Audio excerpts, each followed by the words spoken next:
Hi friends, నేను మీ నాయుడు సార్ని. 100% మీరు మాట్లాడతారు నిహాలి స్పోకెన్ ఇంగ్లీష్ ఇన్స్టిట్యూట్. ఈ వీడియోలో మనం డ్రా ఇన్ అనే ఫ్రేజల్ వర్బ్ గురించి తెలుసుకోబోతున్నాం. ఈ వీడియో కనుక మీకు నచ్చినట్లయితే లైక్ చేయండి, షేర్ చేసుకోండి. మీరు కనుక మన నిహాలి స్పోకెన్ ఇంగ్లీష్ని మొదటిసారి చూస్తూ ఉన్నట్లయితే తప్పకుండా సబ్స్క్రైబ్ చేసుకోండి.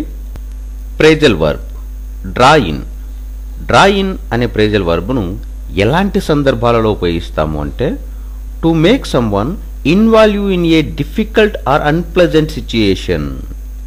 అంటే ఇష్టం లేని పనిలో నిమగ్నులను చేయు అని చెప్పే సందర్భంలో మనం డ్రా ఇన్ అనే ఫ్రేజల్ వర్బ్ను ఉపయోగిస్తాము. Phrasal verb draw in.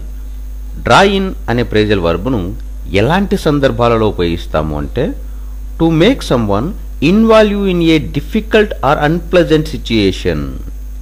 అంటే ఇష్టం లేని పనిలో నిమగ్నులను చేయు అని చెప్పే సందర్భంలో మనం డ్రా ఇన్ అనే ఫ్రేజల్ వర్బ్ను ఉపయోగిస్తాము.